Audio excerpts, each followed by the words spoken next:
Online ಪ್ರಸ್ತುತಪಡಿಸುತ್ತಿರುವ ಸತ್ಯವೇದ ಪಠಣ ಕಾರ್ಯಕ್ರಮಕ್ಕೆ ನಿಮ್ಮನ್ನು ಪ್ರೀತಿಯಿಂದ ಸ್ವಾಗತಿಸುತ್ತೇವೆ. ಪ್ರಿಯ ಕೇಳುಗರೆ, ಈ ಕಾರ್ಯಕ್ರಮವು ಸತ್ಯವೇದದಲ್ಲಿ ಇರುವಂತಹ ರಹಸ್ಯಗಳ ವಿವರಣೆಯ ಒಂದು ಕಾರ್ಯಕ್ರಮವಾಗಿದೆ. ಕೇಳಿರಿ, ಆಶೀರ್ವಾದ ಹೊಂದಿಕೊಳ್ಳಿರಿ. ನಿಮಗೆ ಪ್ರಶ್ನೆಗಳಿದ್ದಲ್ಲಿ ನಮ್ಮೊಟ್ಟಿಗೆ ನೀವು ಮಾತನಾಡಬೇಕಾದರೆ ನಮ್ಮ ಮೊಬೈಲ್ ಸಂಖ್ಯೆಯನ್ನು ನೀವು ಬರೆದಿಟ್ಟುಕೊಳ್ಳುವುದಾದರೆ ನಮ್ಮನ್ನು ಸಂಪರ್ಕಿಸಬಹುದು. ನಮ್ಮ ಮೊಬೈಲ್ ಸಂಖ್ಯೆ 9902606453. ರಕ್ಷಕನಾದ ಕ್ರಿಸ್ತೇಸು ಸ್ವಾಮಿಯ ಅತಿ ಸುಮಧುರವಾದಂಥ ನಾಮದಲ್ಲಿ ನಾವು ನಿಮ್ಮನ್ನು ವಂದಿಸ್ತೇವೆ ಮತ್ತು ಈ ಸುಂದರವಾದ ವಾಕ್ಯ ಧ್ಯಾನದ ಕಾರ್ಯಕ್ರಮಕ್ಕೆ ನಿಮ್ಮನ್ನೆಲ್ಲ ನಾವು ಆಮಂತ್ರಿಸ್ತೇವೆ. ಫಿಬಾ ರೇಡಿಯೋದ ಮೂಲಕವಾಗಿ ನಿಮ್ಮಲ್ಲಿ ಅನೇಕರು ಕ್ರಮವಾಗಿ ಬರುತ್ತಾ ಇರುವಂಥ, ಪ್ರಸಾರವಾಗ್ತಾ ಇರುವಂಥ ಅನೇಕ ಕಾರ್ಯಕ್ರಮಗಳನ್ನು ನೀವು ಕೇಳ್ತಾ ಇದ್ದೀರಾ, ಆಶೀರ್ವಾದಗಳನ್ನು ಹೊಂದುತ್ತಾ ಇದ್ದೀರಾ ಮತ್ತು ನಿಮ್ಮ ವೈಯಕ್ತಿಕ ಕ್ರೈಸ್ತ ಜೀವಿತ, ಆತ್ಮೀಯ ಜೀವಿತದಲ್ಲಿ ಈ ಫಿಬಾ ರೇಡಿಯೋದ ಕಾರ್ಯಕ್ರಮಗಳ ಮೂಲಕವಾಗಿ ನೀವು ಇನ್ನೂ ಹೆಚ್ಚು ಶಿಸ್ತಿನ ಕಡೆಗೆ, ದೇವರ ವಾಕ್ಯ ಧ್ಯಾನವಾಗಲಿ, ಪ್ರಾರ್ಥನೆಯಾಗಲಿ, ಉಪವಾಸ ಪ್ರಾರ್ಥನೆ ಇರ್ಬೋದು, ಅನ್ಯೋನ್ಯತೆ ಇರ್ಬೋದು, ಸುವಾರ್ತೆ ಸಾರೋಣ ಇರ್ಬೋದು, ಈ ಶಿಸ್ತುಗಳಲ್ಲಿ ನೀವು ಇನ್ನೂ ಹೆಚ್ಚು ದಾಪುಗಾಲು ಹಾಕುತ್ತಾ ಮುನ್ನಡೆಯುತ್ತಾ ಇದ್ದೀರೆಂಬುದಾಗಿ ನಾವು ನಂಬುತ್ತೇವೆ. ಕ್ರಿಸ್ತೇಸು ಸ್ವಾಮಿ ನಿಮ್ಮ ಮೂಲಕವಾಗಿ ಇನ್ನೂ ಹೆಚ್ಚು ಆತನು ಹೊಳೆಯಲಿ, ಅವನ ಒಂದು ಪ್ರಕಾಶ, ಆತನ ಪ್ರಕಾಶ ನಿಮ್ಮ ಜೀವಿತದ ಮೂಲಕವಾಗಿ ಅನೇಕರಿಗೆ ಹೊರಟು ಹೋಗುವ ಹಾಗೆ ಈ ಕಾರ್ಯಕ್ರಮಗಳು ನಿಮ್ಮೆಲ್ಲರಿಗೂ ಕೂಡ ವಿಶೇಷವಾಗಿ ಕೇವಲ ವೈಯಕ್ತಿಕವಾಗಿ ಮಾತ್ರವಲ್ಲ, ಆದರೆ ಕುಟುಂಬವಾಗಿಯೂ ಕೂಡ ನೀವು ಆಶೀರ್ವಾದಗಳನ್ನು ಹೊಂದುವಂಥವರಾಗಿರಬೇಕು ಅನ್ನುವುದೇ ನಮ್ಮ ಆಶೆಯು ಮತ್ತು ನಮ್ಮ ಹೆಬ್ಬಯಕೆ, ನಮ್ಮ ಪ್ರಾರ್ಥನೆ ಕೂಡ ಅದಾಗಿದೆ. ಈ ಸಮಯದಲ್ಲಿ ದೇವರ ವಾಕ್ಯದ ಕಡೆಗೆ ನಮ್ಮ ಗಮನವನ್ನು ನಾವು ಹಾರಿಸುವ ಮೊದಲು ನಮ್ಮ ತಲೆಗಳನ್ನು ತಗ್ಗಿಸಿ ನಾವು ಪ್ರಾರ್ಥನೆ ಮಾಡಿ ಈ ಸಮಯವನ್ನು ಮತ್ತು ನಮ್ಮನ್ನು ಕೂಡ ಆತನ ಹಸ್ತಗಳಲ್ಲಿ ಸಮರ್ಪಿಸಿ ಬಿಡೋಣ. ನಮ್ಮ ರಕ್ಷಕನೇ, ನಮ್ಮ ಒಡೆಯನೇ, ಜೀವ ಸ್ವರೂಪನಾಗಿರುವ ನಮ್ಮ ದೇವರೇ, ನಿನ್ನನ್ನು ಆರಾಧಿಸ್ತೇವೆ, ನಿನ್ನನ್ನು ಕೊಂಡಾಡುತ್ತೇವೆ. ಈ ಬೆಳಗಿನ ಜಾವದಲ್ಲಿ ಸ್ವಾಮಿ, ನಿನ್ನ ಜೀವಳ ವಾಕ್ಯಗಳನ್ನು ನಾವು ಓದಿ ಧ್ಯಾನಿಸಿ ಅದರ ಮೂಲಕವಾಗಿ ನಮ್ಮ ಆತ್ಮೀಯ ಜೀವಿತಕ್ಕೆ, ನಮ್ಮ ದಿನನಿತ್ಯದ ನಡತೆಗೆ ಬೇಕಾದಂಥ ಬಲ, ಶಕ್ತಿ, ಜ್ಞಾನ ನಾವು ಪಡೀಲಿಕ್ಕಾಗುವಂತೆ ಸ್ವಾಮಿ ನಮ್ಮನ್ನು ದಿನದಿಂದ ದಿನಕ್ಕೆ ಈ ರೀತಿಯಲ್ಲಿ ನಡೆಸುತ್ತಾ ಬಂದಿದ್ದೀವಿ. ನಿನಗೆ ಸ್ತೋತ್ರ. ನಮ್ಮ ಜೊತೆಗಿರುವಂಥ ಈ ಪ್ರಿಯರಿಗಾಗಿ ನಾವು ಬೇಡಿಕೊಳ್ಳುತ್ತೇವೆ ಕರ್ತನೆ. ಅವರು ವೈಯಕ್ತಿಕವಾಗಿರ್ಬೋದು, ಕುಟುಂಬವಾಗಿರ್ಬೋದು, ಸ್ನೇಹಿತರಾಗಿರ್ಬೋದು, ಒಟ್ಟಾಗಿ ಸೇರಿಕೊಂಡು ಅವರು ಕೇಳುತ್ತಾ ಇರುವಂಥ ಈ ಅಮೂಲ್ಯ ಧ್ಯಾನದ ಸಮಯವನ್ನು ಸ್ವಾಮಿ ಅವರಿಗೆ ವಿಶೇಷವಾಗಿ ನೀನು ಆಶೀರ್ವದಿಸಿಕೊಡು. ಕೇವಲ ಒಂದು ರೂಢಿಯ ಪ್ರಕಾರ ಮಾತ್ರವಲ್ಲ, ಆದರೆ ಸ್ವಾಮಿ ಹೆಚ್ಚಾಗಿ ಅವರು ಅರ್ಥಗರ್ಭಿತವಾದ ರೀತಿಯಲ್ಲಿ ಮನಃಪೂರ್ವಕವಾಗಿ ಇದನ್ನು ಅವರು ಧ್ಯಾನ ಮಾಡಲಿಕ್ಕಾಗುವಂತೆ, ಇದರ ಮೂಲಕವಾಗಿ ಆಶೀರ್ವಾದ ಹೊಂದಲಿಕ್ಕಾಗುವಂತೆ ನೀನು ಕರ್ತ ಈ ಸಮಯದಲ್ಲಿ ಕೂಡ ನಾವು ಒಟ್ಟಾಗಿ ಧ್ಯಾನ ಮಾಡುವಾಗ ನಮ್ಮ ಜೊತೆಯಲ್ಲಿ ಬಾ ಕರ್ತನೆ. ನಿನ್ನ ಪರಿಶುದ್ಧಾತ್ಮನ ಆ ನಡಾವಳಿಕೆಯಲ್ಲಿ ನಮ್ಮನ್ನು ನೀನು ನಡೆಸು. ಆತನ ಮೆಲ್ಲನೆಯ ಸ್ವರ ನಾವು ಕೇಳಲಿಕ್ಕಾಗುವಂತೆ ನಮ್ಮ ಹೃದಯಗಳನ್ನು, ನಮ್ಮ ಕಿವಿಗಳನ್ನು ನೀನು ತೆರೆ ಮಾಡು. ನನ್ನ ಜೊತೆಗೆ, ನಮ್ಮ ಜೊತೆಗೆ ನೀನು ಮಾತನಾಡು ಸ್ವಾಮಿ. ಯೇಸುವಿನ ನಾಮದಲ್ಲಿ ಬೇಡಿದ್ದೇವೆ, ಆಮೇನ್. ಈ ವಾಕ್ಯದ ಧ್ಯಾನಕ್ಕೋಸ್ಕರವಾಗಿ ನಾವು ಲೂಕನ ಸುವಾರ್ತೆ 5ನೇ ಅಧ್ಯಾಯದಲ್ಲಿ ಮೊದಲಿನ 11 ವಚನಗಳನ್ನು ನಾವು ಓದಿ ಧ್ಯಾನ ಮಾಡಲಿಕ್ಕೆ ನಾವು ಪ್ರಯತ್ನ ಮಾಡೋಣ. 5ನೇ ಅಧ್ಯಾಯ ಲೂಕನ ಸುವಾರ್ತೆ, ಮೊದಲಿನ 11 ವಚನಗಳು. ಅಲ್ಲಿ ದೇವರ ವಾಕ್ಯ ಈ ರೀತಿಯಲ್ಲಿ ಹೇಳ್ತದೆ. ಯೇಸು ಆಶ್ಚರ್ಯ ರೀತಿಯಿಂದ ಮೀನುಗಳನ್ನು ದೊರಕಿಸಿಕೊಟ್ಟು ಪ್ರಥಮ ಶಿಷ್ಯರನ್ನು ಮಾಡಿಕೊಂಡದ್ದು. ಮೊದಲನೇ ವಚನದಿಂದ ನಾನು ಓದ್ತೇನೆ. ನಿಮ್ಮ ಸತ್ಯವೇದಗಳಲ್ಲಿ ನೀವು ಕೂಡ ಅದನ್ನು ಅನುಸರಿಸಿ ನನ್ನ ಜೊತೆಗೆ ಓದಿರಿ. ಒಂದಾನೊಂದು ದಿವಸ ಜನರು ಒತ್ತಾಗಿ ಬಂದು ಆತನ ಮೇಲೆ ಬಿದ್ದುಕೊಂಡು ದೇವರ ವಾಕ್ಯವನ್ನು ಕೇಳುತ್ತಿರಲು ಗೆನೆಜರೇತ್ ಕೆರೆಯ ಅಂಚಿನಲ್ಲಿ ನಿಂತಿದ್ದ ಆತನು ಆ ಕೆರೆಯ ದಡದಲ್ಲಿ 2 ದೋಣಿಗಳನ್ನು ಕಂಡನು. ಬೆಸ್ತರು ಅವುಗಳೊಳಗಿಂದ ಹೊರಗೆ ಬಂದು ತಮ್ಮ ಬಲೆಗಳನ್ನು ತೊಳೆಯುತ್ತಿದ್ದರು. 3ನೇ ವಚನ. ಆ ದೋಣಿಗಳಲ್ಲಿ ಸೀಮೆಯೋನನ ಒಂದು ದೋಣಿಯನ್ನು ಆತನು ಹತ್ತಿ ದಡದಿಂದ ಸ್ವಲ್ಪ ದೂರಕ್ಕೆ ನೂಕಬೇಕೆಂದು ಅವನನ್ನು ಕೇಳಿಕೊಂಡನು. ತರುವಾಯ ಆತನು ಕೂತುಕೊಂಡು ದೋಣಿಯೊಳಗಿಂದಲೇ ಆ ಜನರ ಗುಂಪಿಗೆ ಉಪದೇಶ ಮಾಡಿದನು. ಮಾತಾಡುವುದನ್ನು ಮುಗಿಸಿದ ಮೇಲೆ ಸೀಮೋನನಿಗೆ ಆಳವಾದ ಸ್ಥಳಕ್ಕೆ ದೋಣಿಯನ್ನು ನಡೆಸಿ ಮೀನು ಬೇಟೆಗಾಗಿ ನಿಮ್ಮ ಬಲೆಗಳನ್ನು ಹಾಕಿರಿ ಎಂದು ಹೇಳಿದನು. ಅದಕ್ಕೆ ಸೀಮೆಯೋನನು, ಗುರುವೇ, ನಾವು ರಾತ್ರಿಯೆಲ್ಲ ಪ್ರಯಾಸಪಟ್ಟರೂ ಏನೂ ಸಿಕ್ಕಲಿಲ್ಲ. ಆದರೆ ನಿನ್ನ ಮಾತಿನ ಮೇಲೆ ಬಲೆಗಳನ್ನು ಹಾಕುತ್ತೇನೆ ಅಂದನು. ಹಾಕಿದ ಮೇಲೆ ಮೀನುಗಳು ರಾಶಿ ರಾಶಿಯಾಗಿ ಸಿಕ್ಕಿಕೊಂಡು ಅವರ ಬಲೆಗಳು ಹರಿದು ಹೋಗುತ್ತಿದ್ದವು. ಆಗ ಅವರು ಮತ್ತೊಂದು ದೋಣಿಯಲ್ಲಿದ್ದ ತಮ್ಮ ಪಾಲುಗಾರರಿಗೆ, ನೀವು ಬಂದು ನಮಗೆ ನೆರವಾಗಬೇಕು ಎಂದು ಸನ್ನೆ ಮಾಡಿದರು. ಅವರು ಬಂದು ಆ 2 ದೋಣಿಗಳಲ್ಲಿ ಮೀನುಗಳನ್ನು ತುಂಬಿಸಲು ಅವು ಮುಳುಗುವ ಹಾಗೆ ಆದವು. ಸಿಮೋನ್ ಪೇತ್ರನು ಇದನ್ನು ಕಂಡು ಯೇಸುವಿನ ಮೊಣಕಾಲಿಗೆ ಆತನು ಬಿದ್ದು, ಸ್ವಾಮಿ, ನಾನು ಪಾಪಾತ್ಮನು, ನನ್ನನ್ನು ಬಿಟ್ಟು ಹೋಗಬೇಕು ಅಂದನು. ಯಾಕಂದರೆ ಅವನಿಗೂ ಅವನ ಸಂಗಡ ಇದ್ದವರೆಲ್ಲರಿಗೂ ತಾವು ಹಿಡಿದ ಮೀನುಗಳ ನಿಮಿತ್ತ ವಿಸ್ಮಯ ಹಿಡಿದಿತ್ತು.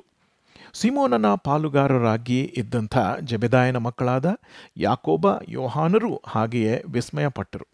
ಯೇಸು ಸಿಮೆಯೋನನಿಗೆ, ಅಂಜಬೇಡ, ಇಂದಿನಿಂದ ನೀನು ಮನುಷ್ಯರನ್ನು ಹಿಡಿಯುವವನಾಗಿರುವಿ ಎಂದು ಹೇಳಿದನು. ಅವರು ತಮ್ಮ ದೋಣಿಗಳನ್ನು ದಡಕ್ಕೆ ತಂದು ಎಲ್ಲವನ್ನೂ ಬಿಟ್ಟು ಆತನನ್ನು ಹಿಂಬಾಲಿಸಿದರು ಎಂಬುದೇ. ಪ್ರಿಯರಾದ ದೇವ ಜನರೇ, ಈ ಭಾಗವನ್ನು ನೀವು ಅನೇಕ ಸಾರಿ ಓದಿರಬಹುದು. ಆದರೆ ಈ ದಿನದಲ್ಲಿ ಈ ಅಧ್ಯಾಯದ ಮೂಲಕವಾಗಿ ನಾವು ಅನೇಕ ಸತ್ಯಗಳನ್ನು ನಾವು ಕಲಿಯಬೇಕಾಗಿದೆ. ವಿಶೇಷವಾಗಿ ಇಂದಿನ ಈ ಧ್ಯಾನಗಳ ಒಂದು ಶೀರ್ಷಿಕೆ ನಾವು ಈ ರೀತಿಯಲ್ಲಿ ಹೇಳ್ಬೋದು. ಏನಂತಂದರೆ, ಎನ್ಕೌಂಟರ್ ವಿತ್ ಜೀಸಸ್. ಯೇಸುವಿನ ಜೊತೆಗೆ ಒಂದು ಸಂಧಿಸುವಿಕೆ, ಯೇಸುವಿನ ಜೊತೆಗೆ ಒಂದು ಭೇಟಿ ಎಂಬುದಾಗಿ ಕೂಡ ನಾವು ಹೇಳ್ಬೋದು. ಈ ಲೂಕನ ಸುವಾರ್ತೆ 5ನೇ ಅಧ್ಯಾಯದಲ್ಲಿ 4 ಜನರ ಜೊತೆಗೆ ಯೇಸು ಕ್ರಿಸ್ತನು ಭೇಟಿಯಾದದ್ದನ್ನು ನಾವು ಈ ಅಧ್ಯಾಯದಲ್ಲಿ ನಾವು ನೋಡ್ತೇವೆ. ಇದನ್ನು ದಯವಿಟ್ಟು ನೀವು ನಿಮ್ಮ ವೈಯಕ್ತಿಕ ಸಮಯದಲ್ಲಿ ಕೂಡ ಧ್ಯಾನ ಮಾಡಿರಿ. ಇನ್ನೂ ಹೆಚ್ಚು ಇದರಿಂದ ದೇವರಾತ್ಮನು ನಿಮಗೆ ಪಾಠಗಳನ್ನು ಕಲಿಸಲಿಕ್ಕೆ ಸಾಧ್ಯ ಉಂಟು. ಮತ್ತು ಬಹಳ ವ್ಯಕ್ತಿಗತವಾಗಿ ನೀವು ಕೂಡ ನಿಮ್ಮ ವೈಯಕ್ತಿಕ ಜೀವಿತದಲ್ಲಿ ಯೇಸು ಸ್ವಾಮಿಯ ಜೊತೆಗೆ ನಿಮಗೆ ಸಂಧಿಸುವಿಕೆ, ಆತನ ಜೊತೆಗೆ ಒಂದು ಎನ್ಕೌಂಟರ್ ಅಥವಾ ಒಂದು ಭೇಟಿ, ಪರಿಚಯ ಆಗಿದೆಯೋ ಇಲ್ಲೋ ಅನ್ನುವುದನ್ನು ನಿಮ್ಮ ಜೀವಿತಗಳ ಮೂಲಕದಲ್ಲಿ ಅದನ್ನು ನೀವು ಅವಲೋಕಿಸಿಕೊಂಡು ನೋಡಬೇಕಾಗಿರೋದು ಬಹಳ ಪ್ರಾಮುಖ್ಯವಾದಂಥ ಸಂಗತಿ. ಹಾಗಿದ್ದರೆ ಈ ಮೊದಲಿನ 11 ವಚನಗಳಲ್ಲಿ ನಾವು ಯೇಸು ಸ್ವಾಮಿ ವಿಷಯದಲ್ಲಿ ನಾವು ನೋಡುವಾಗ ಯಾರನ್ನು ಆತನು ಇಲ್ಲಿ ಸಂಧಿಸುತ್ತಾ ಇದ್ದಾನೆ? ಒಬ್ಬ ವ್ಯಕ್ತಿ ಅಲ್ವೇ? ಈ ಪರಿಚ್ಛೇದದಲ್ಲಿ ವಿಶೇಷವಾಗಿ ಇಬ್ಬರನ್ನು ನಾವು ನೋಡ್ತೇವೆ. ಯೇಸು ಕ್ರಿಸ್ತನಿದ್ದಾನೆ ಮತ್ತು ಸಿಮೆಯೋನ್ ಪೇತ್ರನು ಅಲ್ಲಿ ಇದ್ದಾನೆ. ಪೇತ್ರನ ಜೊತೆಗೆ ಯೇಸು ಕ್ರಿಸ್ತನ ಒಂದು ಸಂಧಿಸುವಿಕೆ, ಎನ್ಕೌಂಟರ್ ವಿತ್ ಜೀಸಸ್, ಅದನ್ನು ನಾವು ನೋಡುವಾಗ ಇಲ್ಲಿ ಮೊದಲನೆಯ ವಚನದಲ್ಲಿ ನಾವು ನೋಡ್ತೇವೆ, ಜನರು ಏನು ಮಾಡ್ತಾ ಇದ್ದಾರೆ ಅಂತಲ್ಲಿ, ಅಲ್ಲಿ ಒತ್ತಾಗಿ ಅವರು ಬರ್ತಾ ಇದ್ದಾರೆ, ಬಿದ್ದುಕೊಂಡು ದೇವರ ವಾಕ್ಯವನ್ನು ಕೇಳುತ್ತಾ ಇದ್ದಾರೆ ಎಂಬುದಾಗಿ. ನನ್ನ ಪ್ರಿಯರೇ, ಇಂದು ಈ ಒಂದು ಹಸಿವೆ ನಿಮ್ಮಲ್ಲಿ ಇದೆಯೋ? ದೇವರ ವಾಕ್ಯ ಕೇಳುವಂಥ ಒಂದು ಹಸಿವು ನಿಮಗಿದೆಯೋ? ನೀವು ಈ ಕಾರ್ಯಕ್ರಮ ನೀವು ಕೇಳ್ತಾ ಇದ್ದೀರಾ, ಇದರಿಂದಲೇ ಗೊತ್ತಾಗ್ತದೆ ನಿಮಗೆ ದೇವರ ವಾಕ್ಯದ ಕಡೆಗೆ ಹಸಿವಿದೆ ಎಂಬುದಾಗಿ. ಕರ್ತನಿಗೆ ಸ್ತೋತ್ರವಾಗಲಿ. ಆದರೆ ಇದನ್ನು ನೀವು ಈಗ ಎಷ್ಟು ದಿನದಿಂದ ಕೇಳ್ತಾ ಇದ್ದೀರಾ? ಈ ರೀತಿಯಲ್ಲಿ ದೇವರ ವಾಕ್ಯ ಧ್ಯಾನ ನಿಮ್ಮ ಜೀವಿತಗಳಲ್ಲಿ ನೀವು ಮಾಡ್ತಾ ಇರುವುದಾಗಿದ್ದರೆ ಎಷ್ಟು ದಿನಗಳಿಂದ ನೀವು ಮಾಡ್ತಾ ಇದ್ದೀರಾ? ಮುಂದಿನ ತಿಂಗಳು ನೀವು ಮಾಡ್ತೀರಾ? ಮುಂದಿನ ವಾರ ಅಥವಾ ಮುಂದಿನ ವರ್ಷದಲ್ಲಿ? ಎಚ್ಚರದಿಂದಿರಬೇಕು ನನ್ನ ಪ್ರಿಯರೇ. ಯಾಕಂದರೆ ಸೈತಾನನು ಕಾದುಕೊಂಡು ನಿಂತಿದ್ದಾನೆ ನಿನ್ನ ಮೂಲಕ, ನನ್ನ ಮೂಲಕ ಆ ಹಸಿವೆಯನ್ನು ಕಿತ್ತುಕೊಳ್ಳುವುದಕ್ಕೆ. ಯಾವ ಹಸಿವು?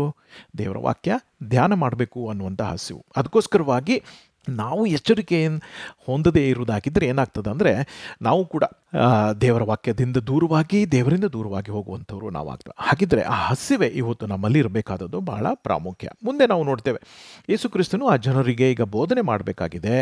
ಆದರೆ ಅವ್ರ ಮೇಲೆ, ಯೇಸುವಿನ ಮೇಲೆ ಅವರು ಬೀಳ್ತಾ ಇದ್ದಾರೆ, ಒತ್ತುತ್ತಾ ಇದ್ದಾರೆ. ಅದಕ್ಕೋಸ್ಕರವಾಗಿ ಆತನ ಏನು ಮಾಡ್ತಾ ಇದ್ದಾನೆ? ಒಂದು ದೋಣಿಯಲ್ಲಿ ಕೂತ್ಕೊಳ್ತಾ ಇದ್ದಾನೆ. ಅಂದರೆ ಜನರು ಒಂದು ಕಡೆ ಕೂತ್ಕೊಳ್ಳಿ, ನಾನು ಮುಂದೆ ನಿಂತು ಅವರಿಗೆ ಬೋಧನೆ ಮಾಡಲಿಕ್ಕೆ ಸಹಾಯ ಆಗ್ತದೆ ಎಂಬುದಾಗಿ ಹೇಳಿ ಆ ದೋಣಿಯಲ್ಲಿ ಆತನು ಕುಳಿತುಕೊಂಡು, ಅದು ಯಾರು ದೋಣಿಯಾಗಿತ್ತು? ಸಿಮೋನನ ಒಂದು ದೋಣಿ. 3ನೇ ವಚನ. ಅಲ್ಲಿ ಕುಳಿತುಕೊಂಡು ಸಿಮೋನನಿಗೆ ಒಂದು ಅಪ್ಪಣೆಯನ್ನು ಕೊಡ್ತಾನೆ. ಏನಪ್ಪ ಅದಪ್ಪಣೆ? ದಡದಿಂದ ಸ್ವಲ್ಪ ದೂರಕ್ಕೆ ನೂಕಬೇಕು ಪೇತ್ರ ಎಂಬುದಾಗಿ. ಆಗ ಪೇತ್ರನು ಹಾಗೆ ಮಾಡ್ತಾನೆ. ಆಗ ಯೇಸು ಕ್ರಿಸ್ತನು ಅಲ್ಲಿ ಕುಳಿತುಕೊಂಡು ಅಲ್ಲಿ ದೋಣಿಯೊಳಗಿಂದಲೇ ಆ ಜನರ ಗುಂಪಿಗೆ ಉಪದೇಶ ಮಾಡಿದನು. ನನ್ನ ಪ್ರಿಯರೇ, ಜನರು ಆತನ ಉಪದೇಶ ಕೇಳ್ತಾ ಇದ್ದಾರೆ ನಿಜ, ಅದರ ಜೊತೆಗೆ ಇನ್ನೊಬ್ಬನೂ ಕೂಡ ದೇವರ ವಾಕ್ಯ, ಅದರ ಬೋಧನೆ ಆತನು ಕೇಳ್ತಾ ಇದ್ದಾನೆ. ಯಾರಪ್ಪ ಅವನು? ಇನ್ಯಾರೂ ಅಲ್ಲ, ಪೇತ್ರನೇ. ಪೇತ್ರನು ಕೇಳ್ತಾ ಇದ್ದಾನೆ. ನನ್ನ ಪ್ರಿಯರೇ, ದೇವರ ವಾಕ್ಯ ನಾವು ಎಷ್ಟು ಆಳವಾಗಿ ನಾವು ಕೇಳ್ತೇವೆಯೋ, ಎಷ್ಟು ಮನಪೂರ್ವಕವಾಗಿ ನಾವು ಕೇಳ್ತೇವೆಯೋ, ಅಷ್ಟು ನಮ್ಮ ಜೀವಿತಗಳಲ್ಲಿ ಏನಾಗ್ತದೆ, ಪರಿವರ್ತನೆ ಆಗ್ತದೆ, ನಮ್ಮಲ್ಲಿ ಮಾನಸಾಂತರ ಆಗ್ತದೆ, ಇನ್ನೂ ಹೆಚ್ಚು ಹೆಚ್ಚು ದೇವರನ್ನು ನಾವು ಅರಿಯುತ್ತೇವೆ. ಮುಂದೆ ಯೇಸು ಕ್ರಿಸ್ತನು ಏನು ಮಾಡ್ತಾನೆ, ಮಾತಾಡುವುದನ್ನು ಮುಗಿಸಿದ ಮೇಲೆ ಆಳವಾದ ಸ್ಥಳಕ್ಕೆ ದೋಣಿಯನ್ನು ನಡೆಸು, ಮೀನು ಬೇಟೆಗಾಗಿ ನಿಮ್ಮ ಬಲೆಗಳನ್ನು ಹಾಕಿರಿ ಎಂಬುದಾಗಿ. ಈಗ ಯಾರಿಗೆ ಹೇಳ್ತಾ ಇದ್ದಾರಪ್ಪ? ಒಬ್ಬ ಬಡಗಿ ಕೆಲಸ ಮಾಡುವಂಥ ಒಬ್ಬ ವ್ಯಕ್ತಿ ಮೀನುಗಾರನಿಗೆ ಹೇಳ್ತಾ ಇದ್ದಾನೆ. ಒಂದು ವೇಳೆ ಪೇತ್ರನ ಮನಸ್ಸಿನಲ್ಲಿ ಈ ಒಂದು ವಿಚಾರ ಬಂದಿದ್ದಿರ್ಬೋದು, ಏನಂತಂದ್ರೆ, ಏನಪ್ಪ ಈ ಯೇಸು ಕ್ರಿಸ್ತನಿಗೆ ಮೀನು ಹಿಡಿಯೋದ್ರ ಬಗ್ಗೆ ಆತನಿಗೆ ಗೊತ್ತಿದೆಯೋ ಇಲ್ಲವೋ ಅನ್ನುವಂಥ ಪ್ರಶ್ನೆ ಒಂದು ವೇಳೆ ಬಂದಿದ್ದಿರ್ಬೋದು. ಇಲ್ಲಿ ಅದನ್ನು ನಾವು ಹೇಳಲಿಕ್ಕೆ ಸಾಧ್ಯ ಇಲ್ಲ. ಆದರೂ ಕೂಡ ಅವನು ಹೇಳುವಂಥ ಒಂದು ಉತ್ತರ ಬಹಳ ಪ್ರಾಮುಖ್ಯ ನನ್ನ ಪ್ರಿಯರೇ. ಯಾಕೆ ಗೊತ್ತಾ? ಯಾಕಂದರೆ ಅವನು ಹೇಳುವಂಥ ಆ ಮಾತಿನಗಳಲ್ಲಿ ಮೊದಲನೆಯ ವಾಕ್ಯ ಏನಿದೆ ಅಂತಂದರೆ, ಗುರುವೇ ಎಂಬುದಾಗಿ ಆತನು ಆರಂಭ ಮಾಡ್ತಾನೆ. ಗುರುವೇ ಎಂಬುದಾಗಿ ಹೇಳುವಾಗ ಇದರ ಅರ್ಥ ಏನು? ನೀನು ನನ್ನ ಗುರು ಯೇಸುವೆ, ನೀನು ನನ್ನ ಗುರು ಎಂಬುದಾಗಿ ನಾನು ಅರಿಕೆ ಮಾಡ್ತೇನೆ ಎಂಬುದಾಗಿ. ನನ್ನ ಪ್ರಿಯರೇ, ಹೊತ್ತು ನಮ್ಮ ಜೀವಿತಗಳಲ್ಲಿ ಯೇಸು ಕ್ರಿಸ್ತನು ನಮ್ಮ ಒಡೆಯನು, ನಮ್ಮ ಗುರುವು, ನಮ್ಮ ರಕ್ಷಕನು ಅನ್ನುವಂಥ ಅರಿಕೆ ಇವತ್ತು ಮಾಡಲಿಕ್ಕೆ ನಾವು ಸಿದ್ಧರಿದ್ದೇವೋ? ಅಥವಾ ನಮ್ಮ ಸ್ವಂತ ಶಕ್ತಿ, ಜ್ಞಾನ, ನಮ್ಮ ಸಾಮರ್ಥ್ಯ, ನಮ್ಮ ಉದ್ಯೋಗ, ನಮ್ಮ ಆಸ್ತಿಪಾಸ್ತಿ, ನಮಗಿರುವಂಥ ಸ್ಥಾನಮಾನ ಇವುಗಳ ಮೇಲೆ ನಾವು ಆತುಕೊಂಡಿದ್ದೇವೋ? ಅಥವಾ ನಮ್ಮ ಪ್ರತಿಯೊಂದೊಂದು ಪರಿಸ್ಥಿತಿಯಲ್ಲಿಯೂ ಕೂಡ ಗುರುವೇ ನೀನೇ, ನಮ್ಮ ಪ್ರತಿಯೊಂದೊಂದು ಕಷ್ಟದ ಸಮಯದಲ್ಲಿಯೂ ಕೂಡ, ಉಲ್ಲಾಸದ ಸಮಯದಲ್ಲಿ ಕೂಡ, ಸಮೃದ್ಧಿಯ ಸಮಯದಲ್ಲಿ ಕೂಡ ಗುರುವೇ ನೀನೇ ನಮಗೆ ಆಶ್ರಯ ಎಂಬುದಾಗಿ ನಾವು ಅರಿಕೆ ಮಾಡಬೇಕಾಗಿರೋದು ಬಹಳ ಪ್ರಾಮುಖ್ಯ. ಮುಂದೆ ಆತನು ಹೇಳ್ತಾನೆ, ರಾತ್ರಿಯೆಲ್ಲ ನಾವು ಪ್ರಯಾಸ ಪಟ್ಟಿದ್ದೇವೆ, ಏನೂ ಸಿಕ್ಕಲಿಲ್ಲ. ಆದರೆ ನೋಡಿ, ಅವನು ಹೇಳ್ತಾ ಇದ್ದಾನೆ, ಏನಪ್ಪ ನಾವು ಮಾಡಿದ್ದೇನು? ರಾತ್ರಿಯೆಲ್ಲ ನಾವು ಹಾಕಿದ್ದೇವೆ, ಅದಕ್ಕೆ ಯಾಕಪ್ಪ ಸ್ವಾಮಿ ಗುರುವೇ ಯಾಕೆ ಸುಮ್ಮನೆ ಎಂಬುದಾಗಿ ಆತನು ಹೇಳಲಿಲ್ಲ. ಆದರೆ ಅವನು ಒಂದು ಪದ ಯೂಸ್ ಮಾಡ್ತಾ ಇದ್ದಾನೆ, ಉಪಯೋಗ ಮಾಡ್ತಾ ಇದ್ದಾನೆ. ಏನು? ಆದರೆ ಎಂಬುದಾಗಿ. ನನ್ನ ಪ್ರಿಯರೇ, ಆದರೆ ಎಂಬುದಾಗಿ ಹೇಳುವಂಥ ಆ ಪದ ನಮ್ಮ ಜೀವಿತಗಳನ್ನು ಬದಲಾಯಿಸಬೇಕು. ಯಾಕೆ? ಅವನೇನು ಹೇಳ್ತಾ ಇದ್ದಾನೆ?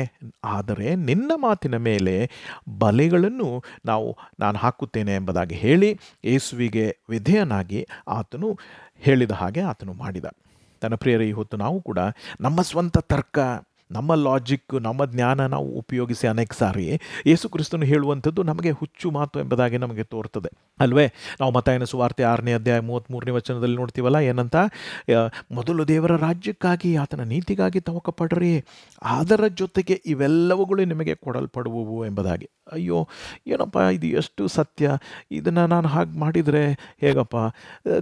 ದೇವರ ರಾಜ್ಯ, ಆತನ ನೀತಿಯನ್ನೇ ಅನುಸರಿಸ್ತಾ ಉಳಿದೆಲ್ಲ ಕೆಲಸ ಕಾರ್ಯಗಳನ್ನು ನಾನು ಬಿಟ್ಟುಬಿಟ್ರೆ ಮುಂದೇನಪ್ಪ ನನ್ನ ಗತಿ, ನನ್ನ ಮಕ್ಕಳ ಗತಿ ಏನಪ್ಪ ಎಂಬುದಾಗಿ ಅನೇಕ ಸಾರಿ ಚಿಂತೆ ಜನ ಮಾಡ್ತಾರೆ. ಮಾಡಿ ಯೇಸುವಿನ ಮಾತಿಗೆ ವಿಧೇಯರಾಗುವುದಿಲ್ಲ. ನನ್ನ ಪ್ರಿಯರೇ, ಇವತ್ತು ನಮ್ಮ ಜೀವಿತದಲ್ಲಿ, ನನ್ನ ದಾಂಪತ್ಯ ಜೀವಿತದಲ್ಲಿ, ನನ್ನ ಕುಟುಂಬ ಜೀವಿತದಲ್ಲಿ ನಾನು ಅನುಭವಿಸಿದ್ದೇನೆ. ನನ್ನ ಹಾಗೆ ಅನೇಕ ಸಾವಿರಾರು ಲಕ್ಷಾಂತರ ಜನರು ಅನುಭವಿಸಿದ್ದಾರೆ. ನೀವು ಕೂಡ ಅದನ್ನು ಅನುಭವಿಸಿದ್ದೀರಾ? ಮೊದಲು ಯಾರಿಗಾಗಿ ನಾವು ತವಕ ಪಡಬೇಕು? ದೇವರಿಗಾಗಿ, ಆತನ ರಾಜ್ಯಕ್ಕೋಸ್ಕರ, ಆತನ ನೀತಿಗಾಗಿ ನಾವು ತವಕ ಪಡಬೇಕೆಂಬುದಾಗಿ. ಹಾಗಿದ್ರೆ ಪೇತ್ರನು ಯೇಸುವಿನ ಮಾತು ಕೇಳಿದ್ರಿಂದ ಏನಾಯಿತು?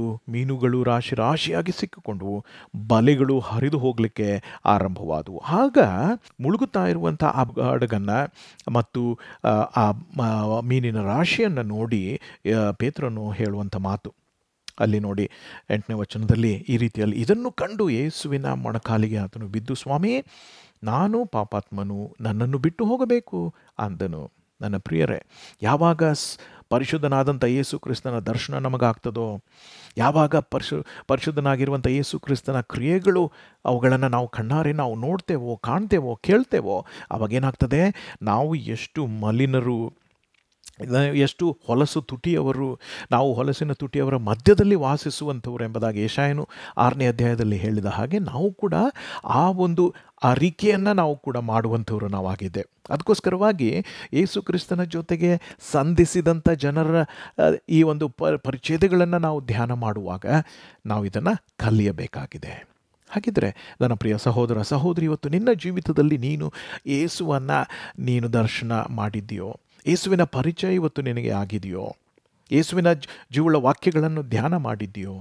ಆತನು ನಿನಗೆ ಕೊಟ್ಟಿರುವಂಥ ಅಪ್ಪಣಿಗಳಿಗೆ ನೀನು ವಿಧೇಯಳು ಆಗಿ ನಡೆದಿದ್ದೀಯೋ? ನಡೆದಿದ್ದರೆ ನೀನು ಈ ಸಮೃದ್ಧಿಕರವಾದ ಜೀವಿತದ ಅನುಭವ ನಿನಗೆ ಆಗಲಿಕ್ಕೆ ಸಾಧ್ಯ ಉಂಟು. ಆಗ ಯೇಸು ಕ್ರಿಸ್ತನು ಪೇತ್ರನಿಗೆ ಹೇಳ್ತಾ ಇರುವಂಥ ಮಾತು ಏನು ಗೊತ್ತಾ? ಅಂಜಬೇಡ, ಇಂದಿನಿಂದ ನೀನೇನಾಗುವೆ? ಮನುಷ್ಯರನ್ನು ಹಿಡಿಯುವ ಬೆಸ್ತನಾಗಿರುವಿ ಅಥವಾ ಹಿಡಿಯುವವನಾಗಿರುವೆ ಎಂಬುದಾಗಿ ಹೇಳಿದ. ನನ್ನ ಪ್ರಿಯರು, ಯೇಸುವನ್ನು ದರ್ಶಿಸುವಂಥವರು, ಯೇಸುವನ್ನು ನೋಡುವಂಥವರು ಯೇಸುವಿನ ಆಶೀರ್ವಾದ ಹೊಂದುತ್ತಾರೆ ನಿಜ, ಅದರ ಜೊತೆಗೆ ಅವನ ಕರೆಯನ್ನು ಕೂಡ ಅವರು ಪಡೆಯುವಂಥವರಾಗಿದ್ದಾರೆ.